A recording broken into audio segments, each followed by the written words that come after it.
নিজের গ্রামে ভোট প্রচারে এসে আবেগপ্রবণ হয়ে পড়লেন পুরসুরা বিধানসভার তৃণমূল কংগ্রেস মনোনীত প্রার্থী পার্থ হাজারি। ঘরের ছেলেকে প্রার্থী হিসেবে পেয়ে প্রত্যেকেই আবেগপ্রবণ হয়ে পড়েছেন।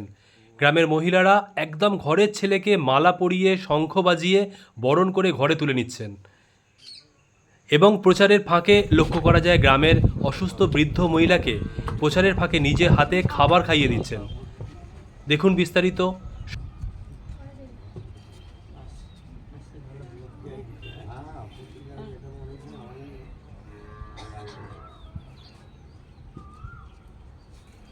চোখ দিয়ে জল চলে আসছে আনন্দ।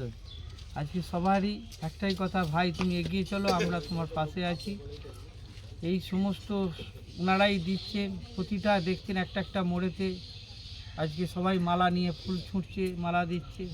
আমি এই যেন এনাদের আমার কাছে একটাই, যে মাননীয় মুখ্যমন্ত্রী যে সেজন্য যে প্রার্থী করেছে আমাকে, আমি এনাদের ভোটে জিতে এনাদের যে দুঃখের কথা, একটা ছোট একটা পরিবার, মানে একদম মানে গরিব এলাকা জায়গা, এটা এই জায়গার যে সমস্ত কিছু কাজগুলো বাকি আছে আমি আগে ওই কাজগুলো করব, এই শপথ দিচ্ছি এই পাড়ায় এসে।